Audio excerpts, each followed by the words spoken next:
जय श्री कृष्णा। राधे राधे। जय माता दी। श्री दुर्गा माता के चौथे स्वरूप मां कुष्मांडा को श्रद्धा पूर्वक बारंबार नमस्कार है। आज 18 अक्टूबर 2023 बुधवार को नवरात्रा का चौथा दिन है। नवरात्रा के चौथे दिन मां दुर्गा के कुष्मांडा स्वरूप की पूजा की जाती है। अपनी मंद हल्की हंसी द्वारा अंड अर्थात ब्रह्मांड को उत्पन्न करने के कारण इन्हें कुष्मांडा देवी के रूप में पूजा जाता है। संस्कृत भाषा में कुष्मांडा को कुम्हड़ कहते हैं। बलियों में कुम्हड़े की बलि इन्हें सर्वाधिक प्रिय है। नवरात्रि के चौथे दिन भी आपको रोज की भांति सुबह जल्दी उठकर स्नान करना है। स्नान करने के बाद में सबसे पहले कलश की पूजा करके मां कुष्मांडा को नमन करें। फिर गणेश जी भगवान का स्मरण करें। इस दिन पूजा में बैठने के लिए हरे रंग के आसन का प्रयोग करना बहुत ही शुभ माना जाता है। देवी को लाल वस्त्र, लाल पुष्प, लाल चूड़ी भी अर्पित करनी चाहिए। मां कुष्मांडा को इस निवेदन के साथ में जल पुष्प अर्पित करना चाहिए कि हे माता, आपके आशीर्वाद से हमारा और हमारे सब जनों का स्वास्थ्य अच्छा रहे। अगर आपके घर में कोई लंबे समय से बीमार है तो इस दिन मां से खास निवेदन करके उनके अच्छे स्वास्थ्य की कामना करनी चाहिए और माता की प्रतिमा के आगे एक घी का दीपक जलाएं और सच्चे मन से, सच्ची श्रद्धा से मां की विधिवत पूजा अर्चना करनी चाहिए और अपने सामर्थ्य के अनुसार इस दिन मिठाई, फलों का भोग लगाना चाहिए। पूजा करने के बाद में अपने से बड़ों को प्रणाम करके उनके चरण स्पर्श करें और उनका आशीर्वाद प्राप्त करें। देवी कुष्मांडा योग ध्यान की देवी भी है। देवी का यह स्वरूप अन्नपूर्णा का भी है। उदर अग्नि को शांत करती है, इसीलिए देवी का मानसिक जाप करें। देवी कवच को 5 बार पढ़ना चाहिए कि हे माँ, सर्वत्र विराजमान और कुष्मांडा के रूप में प्रसिद्ध अम्बे, आपको मेरा बारंबार प्रणाम है। हे माँ, मुझे सब पापों से मुक्ति प्रदान करें और मेरे जीवन को सुखी और संपन्न करें। माता कुष्मांडा के दिव्य रूप को मालपुए का भोग लगाकर किसी भी दुर्गा मंदिर में ब्राह्मणों को इसका प्रसाद देना चाहिए। इससे माता की कृपा स्वरूप उनके भक्त जनों को ज्ञान की प्राप्ति होती है, बुद्धि और कौशल का विकास होता है और इस अपूर्व दान से हर प्रकार के विघ्न दूर हो जाते हैं। दुर्गा माँ के चौथे स्वरूप कुष्मांडा माँ की 8 भुजाएं हैं। कमंडल, धनुष बाण, चक्कर, गदा, अमृत पूर्ण कलश, कमल, पुष्प सिद्धियों और निधियों को देने वाली जप माला है। पौराणिक मान्यता है कि जब सृष्टि का अस्तित्व नहीं बना था तब माता ने ब्रह्मांड की रचना कर सृष्टि की आदि स्वरूपा और आदि शक्ति बन गई थी। यह केवल एकमात्र ऐसी माता है जो सूर्यमंडल के भीतर के लोक में निवास करती है। इनकी पूजा करके व्यक्ति अपने सारे कष्टों और पापों को दूर कर सकता है। तो आइए अब अपने सुनते हैं नवरात्रा के व्रत में हर रोज सुनी जाने वाली व्रत कथा। कथा को शुरू करने से पहले कमेंट बॉक्स में जय हो दुर्गा माता की और माँ के चौथे स्वरूप कुष्मांडा माता की जय हो अवश्य लिखना। ओम गणेशाय नमः। एक समय की बात है, बृहस्पति जी ब्रह्मा जी से बोले कि हे ब्रह्मा जी, चैत्र व अश्विनी मास के शुक्ल पक्ष में नवरात्रा का व्रत और उत्सव क्यों किया जाता है? इस व्रत का क्या फल है? इसे किस प्रकार करना उचित होता है? पहले इस व्रत को किसने किया था, सो विस्तार पूर्वक मुझे बताइए, मैं सुनने की इच्छा रखता हूँ। तो बृहस्पति देव का ऐसा प्रश्न सुनकर ब्रह्मा जी ने कहा कि हे बृहस्पति, प्राणियों के हित की इच्छा से तुमने बहुत ही अच्छा सवाल किया है। जो मनुष्य मनोरथ पूर्ण करने वाले गणेश भगवान, सूर्य देव, माँ दुर्गा, महादेव और नारायण का ध्यान करते हैं, वे मनुष्य धन्य हैं। यह नवरात्र का व्रत संपूर्ण कामनाओं को पूरा करने वाला होता है।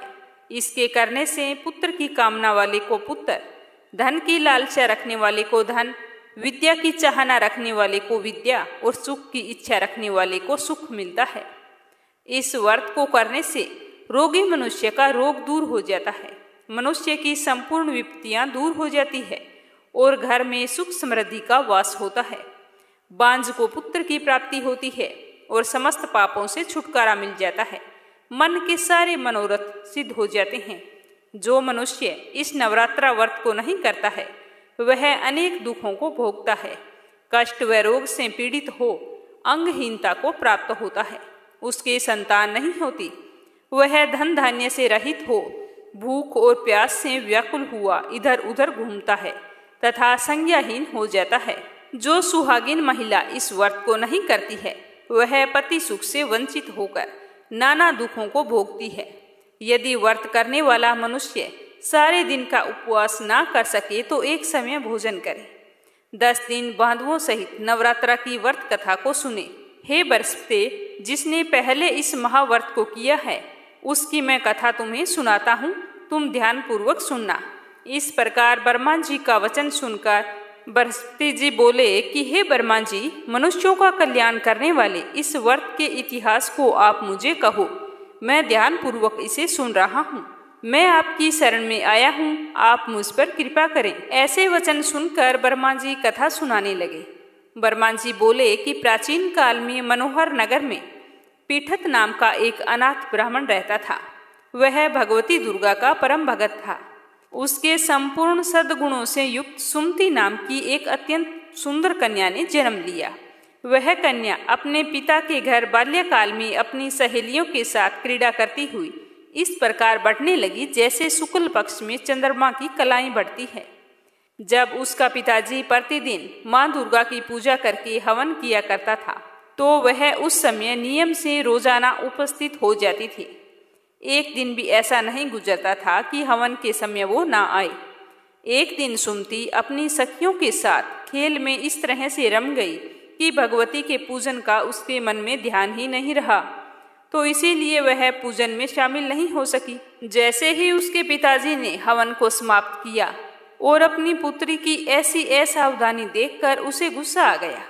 वह अपनी पुत्री को आवाज लगाने लगा तो उसकी बेटी भागी हुई आई कि बाबा क्या बात है। तो उसके पिताजी ने कहा कि अरे दुष्ट पुत्री, तूने आज भगवती का पूजन नहीं किया। तो वो बोली कि बाबा, मैं तो अपनी सहेलियों के साथ खेलने लग गई, मैं तो बिल्कुल से ही हवन की बात को भूल गई थी। तो उसके पिताजी को तो बहुत ही गुस्सा आया हुआ था, तो इसी कारण वह बोला कि तूने आज जो गलती की है उसकी सजा तो तुम्हें भुगतनी ही पड़ेगी। मैं तुम्हारा विवाह किसी कुष्ठ रोगी या दरिद्र मनुष्य के साथ करूंगा। तो पिता के ऐसे वचन सुनकर सुमति को बड़ा ही दुख हुआ और अपने पिताजी से कहने लगी कि हे पिताजी, मैं आपकी कन्या हूँ तथा सब तरह से आपके अधीन हूँ। जैसे आपकी इच्छा हो वैसे ही करो। राजा से, कुष्ठी से, दरिद्र से अथवा जिसके साथ चाहे मेरा विवाह कर दो, पर होगा वही जो मेरे भाग्य में लिखा है। यह तो मेरा अटल विश्वास है। जो जैसा कर्म करता है उसको कर्मों के अनुसार वैसा ही फल प्राप्त होता है, क्योंकि कर्म करना मनुष्य के अधीन है और फल देना ईश्वर के अधीन है। तो ब्राह्मण ने अपनी कन्या के मुख से ऐसे निर्भयता से कहे हुए वचन सुने तो उसे और भी ज्यादा गुस्सा आ गया। जैसे अग्नि में घी पड़ने से आग ज्यादा प्रज्वलित हो जाती है, उसी प्रकार ब्राह्मण को भी अत्यधिक गुस्सा आ गया और उसने अपनी बेटी का विवाह एक कुष्ठी के साथ कर दिया और अत्यंत क्रोधित होकर अपनी पुत्री से कहने लगा कि हे पुत्री, तुम्हें अपने कर्मों पर कुछ ज्यादा ही भरोसा है, तो अपने कर्म का फल भोग कर देखो। देखते हैं भाग्य के भरोसे रहकर तुम क्या कुछ कर लेती हो। तो अपने पिताजी के इतने कठोर शब्दों को सुनकर सुमति को बहुत ही दुख हुआ और वह मन ही मन विचार करने लगी कि मेरा भी कितना बड़ा दुर्भाग्य है जिससे मुझे ऐसा पति मिला है। इस तरह अपने दुख का विचार करती हुई वह अपने पति के साथ वन में चली गई और वहां पर डरावने कुशायुक्त उस निर्जन वन में बहुत ही कष्टपूर्वक रात बिताई। उस गरीब बालिका की ऐसी दशा देखकर देवी भगवती ने पूर्व पुण्य के प्रभाव से प्रकट होकर सुमति से कहा कि हे दीन ब्राह्मणी, मैं तुमसे बहुत ही प्रसन्न हूँ। तुम जो चाहो सो वरदान मांग सकती हो। भगवती दुर्गा का यह वचन सुनकर ब्राह्मणी ने कहा कि आप कौन हैं, मुझे बताइए, मैं तो आपको नहीं जानती हूँ। तो ब्राह्मणी का ऐसा वचन सुनकर देवी ने कहा कि मैं आदि शक्ति भगवती हूँ और मैं ही ब्रह्म विद्या व सरस्वती हूँ। प्रसन्न होने पर मैं प्राणियों का दुख दूर करके उनको सुख प्रदान करती हूँ। हे ब्राह्मणी, मैं तुझ पर तेरे पूर्व जन्म के पुण्य प्रभाव से बहुत ही खुश हूँ। मैं तुम्हें तुम्हारे पूर्व जन्म का वृतांत सुनाती हूँ, ध्यान पूर्वक सुनना। तू पूर्व जन्म में निषाद की पत्नी थी, अति पतिव्रता थी। एक दिन तेरे पति निषाद ने चोरी की। चोरी करने के कारण तुम दोनों को सिपाहियों ने पकड़ लिया और ले जाकर जेल खाने में डाल दिया। उन लोगों ने तुझको और तेरे पति को भोजन भी नहीं दिया था। उन दिनों नवरात्रा चल रहे थे, तो तुम दोनों ने नवरात्रा के 9 दिनों में ना तो कुछ खाया और ना ही जल पिया था। इस प्रकार 9 दिन तक नवरात्रा का व्रत पूर्ण हो गया था। हे ब्राह्मणी, उन दिनों में जो व्रत हुआ, इस व्रत के प्रभाव से मैं प्रसन्न होकर तुम्हें मनोवांछित फल देती हूँ। तुम्हारी जो इच्छा हो तुम मांग सकती हो। तो इस प्रकार ब्राह्मणी दुर्गा के वचन सुनकर बहुत ही प्रसन्न हुई और बोली कि हे माँ, अगर आप मुझ पर इतना ही प्रसन्न हैं तो मैं आपको प्रणाम करती हूँ। कृपा करके मेरे पति का कोढ़ दूर कर दीजिए। तो देवी ने कहा कि उन दिनों में जो तूने व्रत किया था, उस व्रत के 1 दिन का फल अपने पति के लिए अर्पण कर दो। उस पुण्य के प्रभाव से तेरा पति कोढ़ मुक्त हो जाएगा। तो ब्रह्मा जी कहते हैं कि इस प्रकार देवी के वचन सुनकर वह ब्राह्मणी अत्यंत प्रसन्न हुई और पति को निरोग करने की इच्छा से अपने पूर्व जन्म के व्रतों में से 1 दिन के व्रत का पुण्य फल पति के निमित्त कर दिया। ऐसा करते ही उसका पति देवी भगवती की कृपा से कुष्ठ रोग से रहित होकर अति कांतिवान हो गया। वह ब्राह्मणी पति की मनोहर देह को देखकर देवी की स्तुति करने लगी कि हे दुर्गे, आप दुर्गति को दूर करने वाली, तीनों लोकों का संताप हरने वाली, समस्त दुखों को दूर करने वाली, प्रसन्न होकर मनोवांछित वर देने वाली और दुष्टों का नाश करने वाली जगत की माता हो। हे अम्बे, मुझ निरपराध अबला को मेरे पिता ने कुष्ठी मनुष्य के साथ विवाह करके घर से निकाल दिया है। पिता से तिरस्कृत निर्जन वन में विचर रही हूँ। आपने मेरी इस विपदा से उद्धार किया है। हे देवी, मैं आपको बारंबार प्रणाम करती हूँ। आप मेरी रक्षा करो। ब्रह्मा जी कहते हैं कि हे बृहस्पति, उस समय ब्राह्मणी की ऐसी स्तुति सुनकर देवी बहुत ही प्रसन्न हुई और ब्राह्मणी से कहा कि हे ब्राह्मणी, तेरे उदाल्य नामक अति बुद्धिमान, धनवान, कीर्तिवान और जितेंद्रिय पुत्र शीघ्र ही उत्पन्न होगा, जो तुम्हारा नाम रोशन करेगा। ऐसा वरदान देकर माँ ने ब्राह्मणी से फिर कहा कि हे ब्राह्मणी, अगर तुम्हारी कोई और इच्छा हो तो वरदान मांग सकती हो।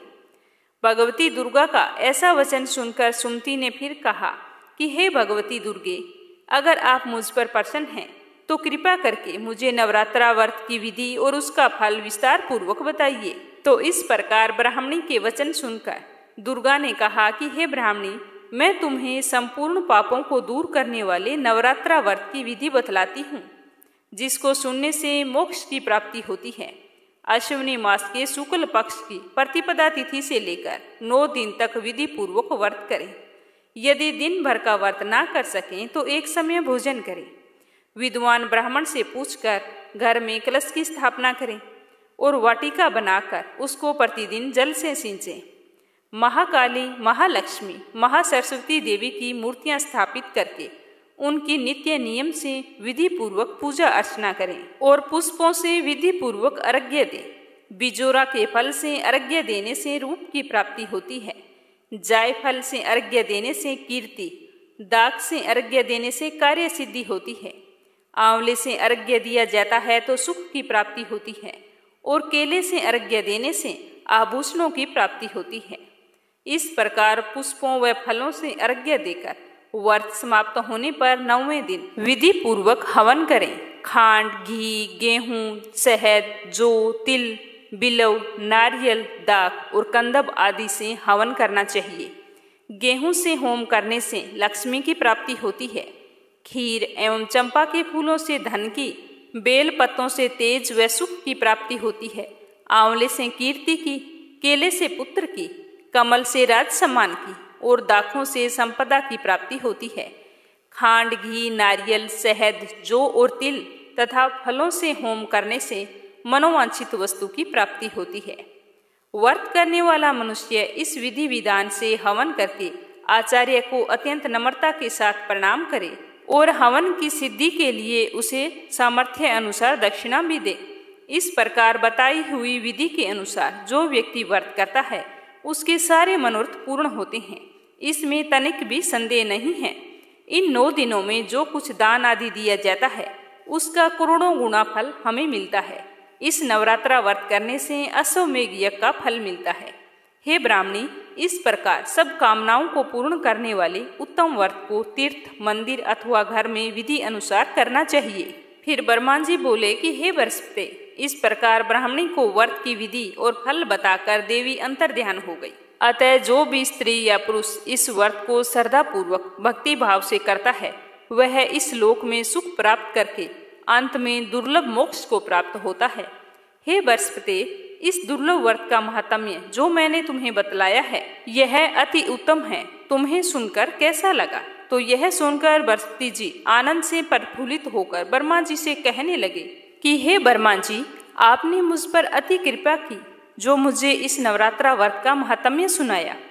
तो ब्रह्मा जी बोले कि हे बृहस्पति, यह देवी भगवती शक्ति संपूर्ण लोकों का पालन करने वाली है।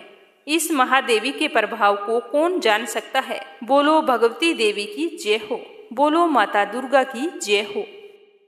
पिछले 3 नवरात्रा में अपने दुर्गा सप्तशती का 1 से लेकर 5 तक के अध्याय को श्रद्धा पूर्वक सुना है। आज अपने सुनते हैं श्री दुर्गा सप्तशती का 6ठा अध्याय। बोलिए माँ दुर्गा के समस्त स्वरूपों की जय हो। इस 6ठे अध्याय को श्रद्धा पूर्वक पढ़ने से या सुनने से डर, शक, बाधा आदि दूर होती है। केतु का पीड़ित होना, तंत्र, जादू, भूत इस तरह के डर पैदा करता है। तो इसमें दुर्गा सप्तशती के 6ठे अध्याय का पाठ करना बहुत ही फलदायी माना गया है। महर्षि मेधा कहते हैं कि देवी की बात सुनकर शुंभ का दूत क्रोधित हो गया और वहां से क्रोध में भरा हुआ ऐश्वर्येंद्र के पास पहुंचा और सारा वृतांत उसे कह सुनाया। दूत की बात सुनते ही शुंभ को बहुत ही गुस्सा आया और उसके क्रोध का कोई पारावर न रहा। उसने अपने सेनापति धूम्रलोचन से कहा कि धूम्रलोचन, तुम अपनी सेना सहित शीघ्र वहां जाओ और उस दुष्टा के केसों को पकड़कर उसे घसीटते हुए यहाँ मेरे पास लेकर आओ। यदि उसकी रक्षा के लिए वहां पर कोई अन्य खड़ा हो, चाहे वह देवता, यक्ष अथवा गंधर्व ही क्यों न हो, तुम उसको अवश्य मार डालना। महर्षि मेधा ने कहा कि शुंभ के इस प्रकार आज्ञा देने पर धूम्रलोचन 60,000 राक्षसों की सेना को साथ लेकर वहां पहुंचा और देवी को देखते ही ललकार कर कहने लगा कि अरे तू अभी शुंभ और निशुंभ के पास चल। यदि तू प्रसन्नता पूर्वक मेरे साथ ना चलेगी तो मैं तेरे केसों को पकड़कर घसीटता हुआ तुझे वहां ले चलूंगा। देवी बोली कि ऐश्वर्येंद्र का भेजा हुआ तेरे जैसा बलवान यदि बलपूर्वक मुझे ले जाएगा तो ऐसी दशा में मैं तुम्हारा कर ही क्या सकती हूँ। देवी के ऐसा कहते ही धूम्रलोचन उसकी ओर लपका, लेकिन देवी ने उसे अपनी हुंकार से ही भस्म कर डाला। यह देखकर असुर सेना क्रोधित होकर देवी की ओर बढ़ी, परंतु अंबिका ने उन पर तीखे बाणों, शक्तियों तथा फरसों की वर्षा आरंभ कर दी। इतने में देवी का वाहन भी अपनी ग्रीवा के बालों को झटकाता हुआ और बड़ा भारी शब्द करता हुआ असुर सेना में कूद पड़ा। उसने कई असुर अपने पंजों से, कई अपने जबड़ों से और कईयों को धरती पर पटक कर अपनी दाढ़ों से घायल करके मार डाला और कई असुरों के नाखूनों से पेट फाड़ डाले और कई असुरों को तो केवल थप्पड़ मारकर ही सिर धड़ से अलग कर दिया। कई असुरों की भुजाएं और सिर तोड़ डाले, कईयों की गर्दन के बालों को हिलाते हुए कई असुरों को पकड़कर उनके पेट फाड़कर उनका रक्त पी लिया। इस प्रकार देवी के उस महाबलवान सिंह ने क्षण भर में असुर सेना को समाप्त कर दिया। शुंभ ने जब यह सुना कि देवी ने धूम्रलोचन असुर को मार डाला और उसके सिंह ने सारी सेना का संहार कर डाला, तो यह सुनते ही उसे बहुत ही गुस्सा आया और अत्यधिक क्रोध के कारण होठ फड़कने लगे। उसने चंड तथा मुंड नामक 2 असुरों को आज्ञा दी कि हे चंड, हे मुंड, तुम अपने साथ एक बड़ी सेना लेकर वहां जाओ और उस देवी के बाल पकड़कर उसे बांधकर तुरंत यहाँ लेकर आओ। यदि उसको यहाँ लाने में किसी प्रकार का संदेह हो तो अपनी सेना सहित उससे लड़ते हुए उसे मार डालना। जब वह दुष्टा और उसका सिंह दोनों मर जावे तब भी उसको बांधकर यहाँ ले आना। दैत्यराज की आज्ञा पाकर चंड और मुंड चतुरंगी सेना को साथ लेकर हथियार उठाए हुए देवी से लड़ने के लिए चल दिए। हिमालय पर्वत पर पहुंचकर उन्होंने मुस्कुराती हुई जो देवी सिंह पर बैठी हुई थी उसे देखा।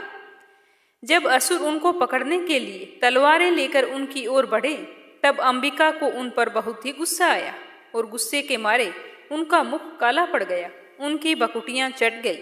उनके ललाट में से अत्यंत भयंकर और अत्यंत विस्तृत मुख वाली लाल आंखों वाली काली प्रकट हुई। जो कि अपने हाथों में तलवार और पास लिए थी। वह विचित्र खड्ग धारण किए हुए थी तथा चीते के चर्म की साड़ी एवं नरमुंडों की माला पहन रखी थी। उसका मांस सूखा हुआ था। उसके शरीर पर केवल हड्डियों का ढांचा था, जो भयंकर शब्द से चारों दिशाओं को पूर्ण कर रही थी। वह असुर सेना पर टूट पड़ी और दैत्यों का भक्षण करने लगी। वह पार्श्व रक्षकों, अंकुशधारी महावतों, हाथियों पर सवार योद्धाओं और घंटा सहित हाथियों को एक हाथ से पकड़ पकड़ कर अपने मुख में डाल रही थी। और इसी प्रकार वह घोड़ों, रथों, सारथियों व रथों में बैठे हुए सैनिकों को मुंह में डालकर भयानक रूप से चबा रही थी। किसी के केस पकड़कर, किसी को पैरों से दबाकर, किसी दैत्य को छाती से मसलकर मार रही थी। वह दैत्य के छोड़े हुए बड़े बड़े अस्त्र शस्त्रों को मुंह में पकड़कर और क्रोध में भरकर दांतों से पीस रही थी। उसने कई बड़े बड़े असुर भक्षण कर डाले, कितनों को ही रौंद डाला और कितने ही उसकी तलवार से डर के मारे भाग गए, और कितनों को ही उसने तलवार से मार डाला और कितनों को ही अपने दांतों से समाप्त कर दिया। इस प्रकार देवी ने क्षण भर में संपूर्ण दैत्य सेना को नष्ट कर डाला। यह देखकर महापराक्रमी चंड काली देवी की ओर लपका और मुंड ने भी देवी पर अपने भयानक बाणों से वर्षा आरंभ कर दी और अपने हजारों चक्कर उस पर छोड़ दिए। उस समय वह चमकते हुए बाण व चक्कर देवी के मुख में प्रविष्ट हुए इस प्रकार दिखाई दे रहे थे, जैसे मानो बहुत से सूर्य मेघों की घटा में प्रविष्ट हो रहे हों। इसके पश्चात भयंकर शब्द के साथ काली ने अत्यंत जोश में भरकर विकट अट्टहास किया। उसका भयंकर मुख देखा नहीं जा रहा था। उसके मुख से श्वेत दांतों की पंक्ति चमक रही थी। फिर उसने तलवार हाथ में लेकर शब्द कहकर चंड के ऊपर आक्रमण किया और उसके केस पकड़कर उसका सिर काटकर अलग कर दिया। चंड को मरा हुआ देखकर मुंड देवी की ओर लपका, लेकिन अत्यधिक क्रोधित हुई देवी ने उसे भी अपनी तलवार से यमलोक पहुंचा दिया। चंड और मुंड को मरा हुआ देखकर बाकी बची हुई सेना वहां से भाग खड़ी हुई। इसके पश्चात काली चंड और मुंड के कटे हुए सिरों को लेकर चंडिका के पास गई और प्रचंड अट्टहास के साथ कहने लगी कि हे देवी, चंड और मुंड दो महादैत्यों को मारकर तुम्हें भेंट कर दिया है। अब शुंभ और निशुंभ का तुमको स्वयं वध करना है। तो आगे महर्षि मेधा ने कहा कि वहां लाए हुए चंड और मुंड के सिरों को देखकर कल्याणकाई चंडी ने काली से मधुर वाणी में कहा कि हे देवी, तुम चंड और मुंड को मेरे पास लेकर आई हो, अतः संसार में चामुंडा के नाम से तुम्हारी ख्याति होगी। इस तरह 7वें अध्याय का समापन होता है। अब सुनेंगे 8वां अध्याय, रक्त बीज वध।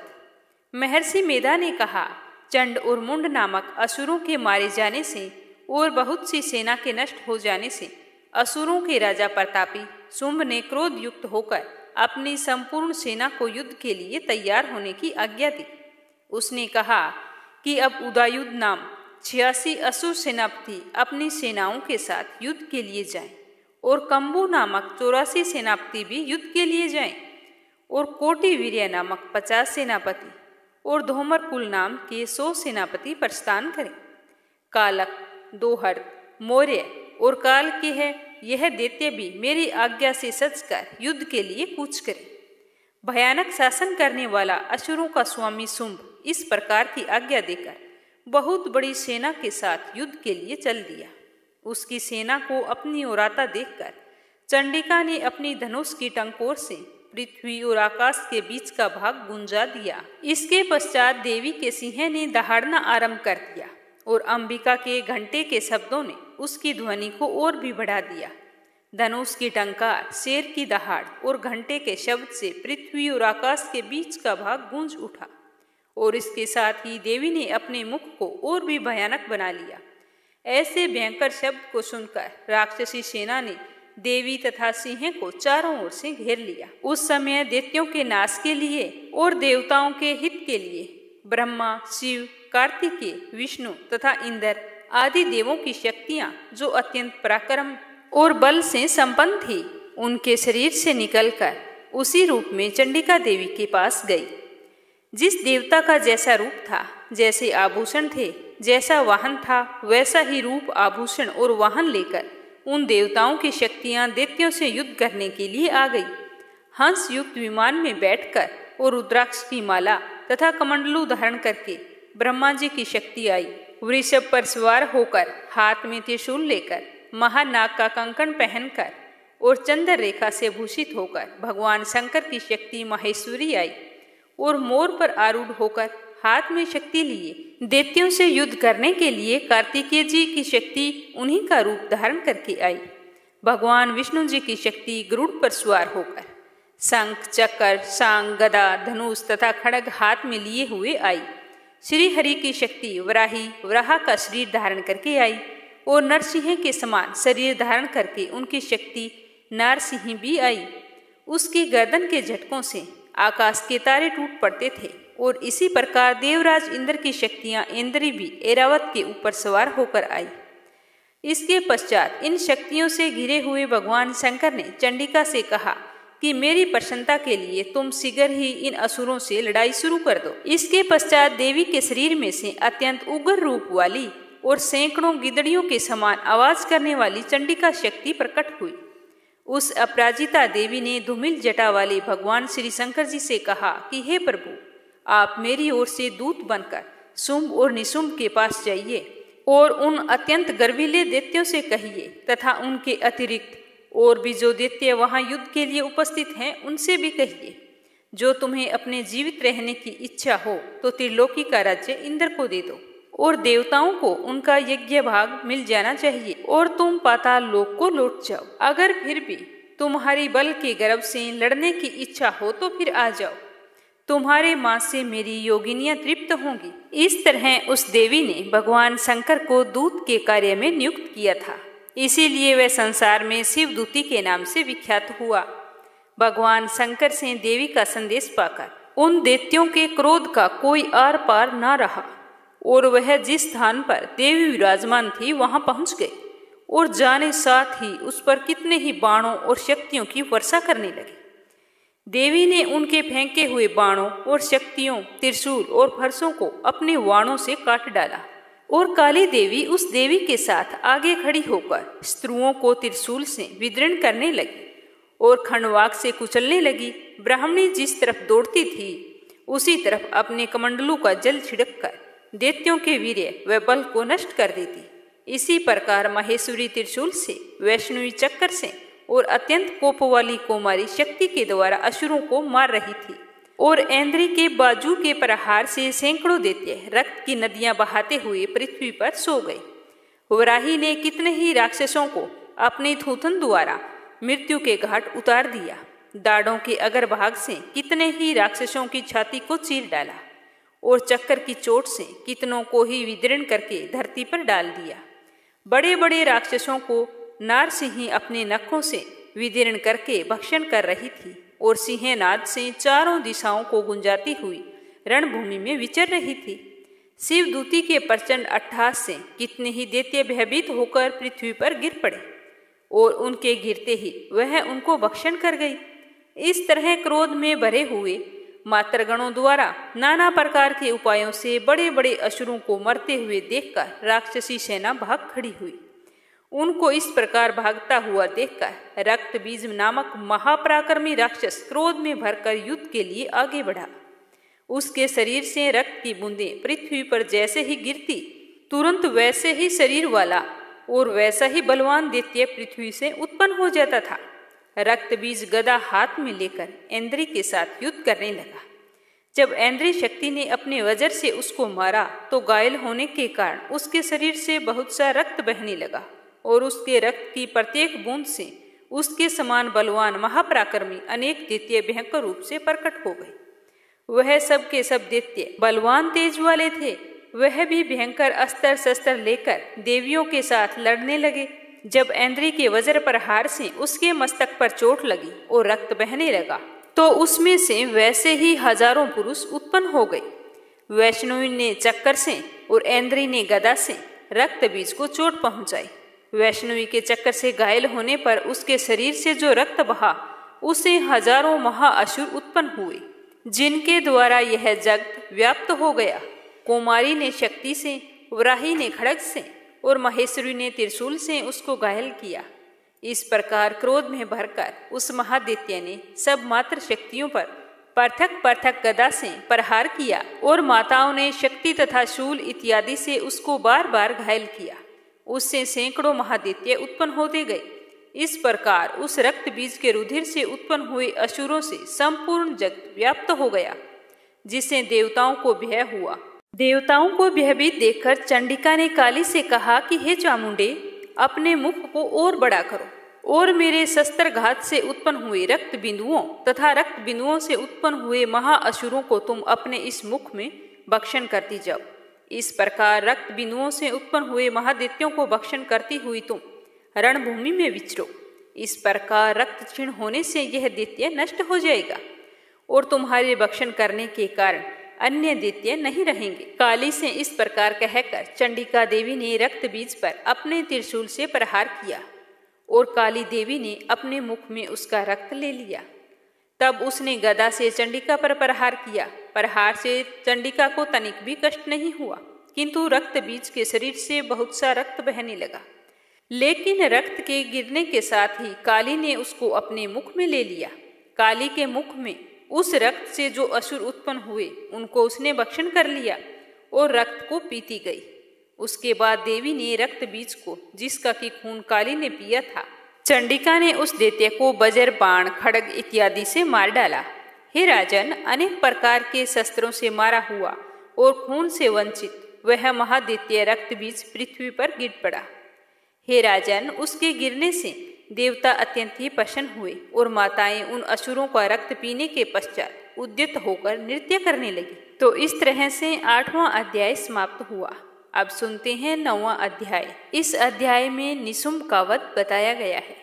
राजा ने कहा कि हे ऋषिराज, आपने रक्त बीज के वध से संबंध रखने वाला वृत्तांत तो मुझे बता दिया है। अब मैं रक्त बीज के मरने के पश्चात क्रोध में भरे हुए शुंभ और निशुम्भ ने जो कर्म किया वो भी मैं आज सुनना चाहता हूँ। तो महर्षि मेधा ने कहा कि रक्त बीज के मारे जाने पर शुंभ और निशुम्भ को बड़ा ही क्रोध आया और अपनी बहुत बड़ी सेना का इस प्रकार सर्वनाश होते देखकर निशुम्भ देवी पर आक्रमण करने के लिए दौड़ा। उसके साथ बहुत से बड़े बड़े असुर देवी को मारने के वास्ते दौड़े और महापराक्रमी शुंभ अपनी सेना सहित चंडिका को मारने के लिए आगे बढ़ा। फिर शुंभ और निशुम्भ का देवी से घोर युद्ध होने लगा और दोनों असुर इस प्रकार देवी पर बाण फेंकने लगे जैसे मेघों से वर्षा हो रही हो। उन दोनों के चलाए हुए बाणों को देवी ने अपने बाणों से काट डाला और अपने शस्त्रों की वर्षा से उन दैत्यों को चोट पहुंचाई। निशुम्भ ने तीक्ष्ण तलवार और चमकती हुई ढाल लेकर देवी के सिंह पर आक्रमण किया। अपने वाहन को चोट पहुंची देखकर देवी ने अपने छुरपुर नामक बाण से निशुम्भ की तलवार व ढाल दोनों को ही काट डाला। तलवार और ढाल कट जाने पर निशुम्भ ने देवी पर शक्ति से प्रहार किया। देवी ने अपने चक्कर से उसके 2 टुकड़े कर दिए। फिर क्या था, दैत्य क्रोध के मारे जल भुन गया था और उसने देवी को मारने के लिए अपनी ओर से शूल फेंका, किंतु देवी ने अपने मुक्के से उसको चूर चूर कर डाला। फिर उसने देवी पर गदा से प्रहार किया। देवी ने त्रिशूल से गदा को भी भस्म कर डाला। इसके पश्चात वह फरसा हाथ में लेकर देवी की ओर लपका। देवी ने अपने तीखे वाणों से उसे धरती पर सुला दिया। अपने पराक्रमी भाई निशुम्भ के इस प्रकार मरने से शुंभ अत्यधिक क्रोधित हो गया और क्रोध में भरकर देवी को मारने के लिए दौड़ा। वह रथ में बैठा हुआ उत्तम आयुधों से सुशोभित 8 बड़ी बड़ी भुजाओं से सारे आकाश को ढके हुए था। शुंभ को आते देखकर देवी ने अपना शंख बजाया और धनुष की टंकोर भी की। साथ ही अपने घंटे के शब्द से, जो कि संपूर्ण दैत्य सेना के तेज को नष्ट करने वाला था, संपूर्ण दिशाओं में व्याप्त कर दिया।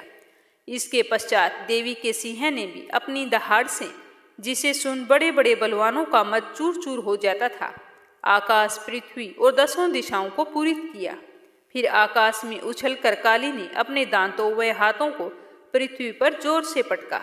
उसका ऐसा करने से ऐसा शब्द हुआ जिससे कि उससे पहले के सारे शब्द शांत हो गए। इसके पश्चात शिवदूती ने असुरों के लिए भय उत्पन्न करने वाला अट्टहास किया, जिसे सुनकर दैत्य थर्रा उठे और शुंभ को बड़ा ही क्रोध आया। तो उसे देखते ही अंबिका ने कहा कि अरे दुष्ट, खड़ा रहे। ऐसा बोला तो बोलते ही आकाश से सभी देवता जय हो बोल उठे। शुंभ ने वहां आकर ज्वालाओं से युक्त एक अत्यंत भयंकर शक्ति छोड़ी, जिसे आते देख देवी ने अपने महोल्का नामक शक्ति से उसे काट डाला। फिर शुंभ के सिंहनाद से तीनों लोक व्यक्त हो गए और फिर उसकी प्रतिध्वनि से ऐसा घोर शब्द हुआ जिसने इस पहले के सब शब्दों को जीत लिया। शुंभ के छोड़े हुए बाणों को देवी ने और देवी के छोड़े हुए बाणों को शुंभ ने अपने बाणों से काट सैकड़ों हजारों टुकड़ों में बदल दिया। इसके पश्चात जब चंडिका ने क्रोध में भरकर शुंभ को त्रिशूल से मारा तो वह मूर्छित होकर पृथ्वी पर गिर पड़ा। जब उसकी मूर्छा दूर हुई तो वह धनुष लेकर आया। अपने बाणों से उसने देवी काली तथा सिंह को घायल किया। फिर उस राक्षस ने 10,000 भुजाएं धारण करके चक्रादि आयुधों से देवी को आच्छादित कर दिया। तब भगवती दुर्गा ने कुपित होकर अपने बाणों से उन चक्रों तथा बाणों को काट डाला। यह देखकर निशुंभ हाथ में गदा लेकर चंडिका को मारने के लिए दौड़ा। उसके आते ही देवी ने तीक्ष्ण धार वाले खड्ग से उसकी गदा को काट दिया। उसने फिर त्रिशूल हाथ में ले लिया। देवताओं को दुखी करने वाले शुंभ त्रिशूल हाथ में लिए हुए आता देखकर चंडिका ने अपने शूल से उसकी छाती पर प्रहार किया, उसकी छाती को चीर डाला। शूल विदीर्ण हो जाने पर उसकी छाती में से एक उगर जैसा महापराक्रमी दैत्य ठहर जा कहता हुआ निकल आया। उसको देखकर देवी ने बड़े जोर से ठहाका लगाया। वह अभी तक पूरा बाहर नहीं निकल पाया था, उससे पहले ही देवी ने उसका सर काट डाला। सिर के कटने के साथ ही पृथ्वी पर गिर पड़ा। उसके बाद सिंह दहाड़ दहाड़ कर असुरों का भक्षण करने लगा। काली शिवदूती भी राक्षसों का रक्त पीने लगी। कोमारी की शक्ति से ही कितने ही महादैत्य नष्ट हो गए। ब्रह्मा जी के कमंडल के जल से कितने ही असुर समाप्त हो गए। कई दैत्य महेश्वरी के त्रिशूल से विदीर्ण होकर पृथ्वी पर गिर पड़े और वराही के प्रहारों से छिन्न भिन्न होकर धराशायी हो गई। वैष्णवी ने भी अपने चक्कर से बड़े बड़े महापराक्रमियों का कचूमर निकालकर उन्हें यमलोक भेज दिया और ऐन्द्री से कितने ही महाबली राक्षस टुकड़े टुकड़े हो गए। कई दैत्य मारे गए, कई भाग गए और कितने ही काली शिवदूती और सिंह ने भक्षण कर लिए। इस तरह 9वां अध्याय समाप्त हुआ। अब अपने सुनते हैं 10वां अध्याय। 10वें अध्याय में शुंभ के वध के बारे में बताया गया है। महर्षि मेधा ने कहा कि हे राजन, अपने प्यारे भाई को मरा हुआ तथा सेना को नष्ट हुआ देखकर क्रोध में भरकर दैत्यराज शुंभ कहने लगा कि दुष्ट दुर्गे, तू अहंकार से गर्व मत कर, क्योंकि तू दूसरों के बल पर लड़ रही है। तो यह सुनकर देवी ने कहा कि हे दुष्ट, देख, मैं तो अकेली हूँ। इस संसार में मेरे सिवा दूसरा कौन है? यह सब मेरी शक्तियां हैं और देख, ये सब की सब मेरे अंदर प्रविष्ट हो रही है। इसके पश्चात ब्राह्मणी आदि सब देवियां उस देवी के शरीर में लीन हो गई और देवी अकेली रह गई। तब देवी ने कहा कि मैं अपनी ऐश्वर्य शक्ति से अनेक रूपों में मैं यहाँ पर उपस्थित हुई थी। उन सब रूपों को मैंने समेट लिया है। अब अकेली ही यहाँ पर खड़ी हूँ, तुम भी यहीं ठहरो। महर्षि मेधा ने कहा कि तब देवताओं तथा राक्षसों के देखते देखते देवी तथा शुंभ में भयंकर युद्ध होने लगा। अंबिका देवी ने सैकड़ों अस्त्र शस्त्र छोड़े। उधर दैत्यराज भी भयंकर अस्त्रों शस्त्रों का प्रहार करना शुरू कर दिया। देवी के छोड़े हुए सैकड़ों अस्त्रों को दैत्य ने अपने अस्त्रों द्वारा काट डाला। इस प्रकार शुंभ ने जो अस्त्र छोड़े उनको देवी ने अपने भयंकर ओंकार के द्वारा ही काट दिया। दैत्यों ने जब सैकड़ों बाण छोड़कर देवी को ढक दिया तो क्रोध में भरकर देवी ने अपने बाणों से उसका धनुष नष्ट कर डाला। धनुष कट जाने पर देवेंद्र ने शक्ति चलाई, लेकिन देवी ने भी उसे भी काट कर फेंक दिया। उसके बाद में शुंभ चमकती हुई ढाल लेकर देवी की ओर दौड़ा, किंतु जब वह देवी के समीप पहुंचा तो देवी ने अपने तीक्ष्ण बाणों से उसकी चमकने वाली ढाल को भी काट दिया। उसके बाद में शुंभ का घोड़ा मर गया, रथ टूट गया, सारथी मारा गया। तब वह भयंकर मुद्र लेकर देवी पर आक्रमण करने के लिए चला, किंतु देवी ने अपने तीक्ष्ण बाणों से उसके मुर्दुर को भी काट दिया।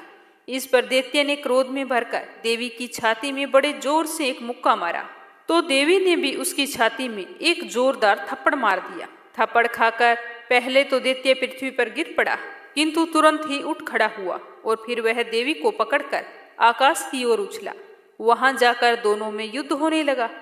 वह युद्ध ऋषियों और देवताओं को आश्चर्य में डालने वाला था। देवी आकाश में दैत्य के साथ बहुत देर तक युद्ध करती रही। फिर देवी ने उसे आकाश में घुमाकर पृथ्वी पर गिरा दिया। दुष्ट आत्मा दैत्य पुनः उठकर देवी को मारने के लिए दौड़ा। तब उसको अपनी ओर आता हुआ देखकर देवी ने उसकी छाती विदीर्ण कर उसे पृथ्वी पर पटक दिया। देवी के त्रिशूल से घायल होने पर उस दैत्य के प्राण पखेरु उड़ गए और उसके मरने पर समुद्र, द्वीप, पर्वत और पृथ्वी सब कांपने लग गए। उसके बाद उस दुष्ट आत्मा के मरने से संपूर्ण जगत प्रसन्न व स्वस्थ हो गया तथा आकाश निर्मल हो गया। पहले जो उत्पात सूचक मेघ और उल्कापात होते थे वो सब शांत हो गए।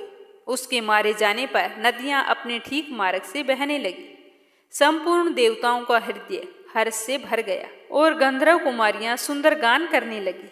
गंधर्व बाजा बजाने लगे, अप्सराएं नाचने लगी, पवित्र वायु बहने लगी, सूर्य की कांति स्वच्छ हो गई, यज्ञशालाओं की बुझी हुई अग्नि अपने आप प्रज्वलित हो उठी और चारों दिशाओं में शांति फैल गई। इस तरह 10वें अध्याय का समापन हुआ। आज हमने नवरात्रा व्रत कथा के साथ साथ दुर्गा सप्तशती के अध्याय पूर्ण कर लिए हैं। आगे के अध्याय कल की कथा के साथ आपसे मेरा निवेदन है कि मेरे द्वारा सुनाई गई कहानी और कथाएं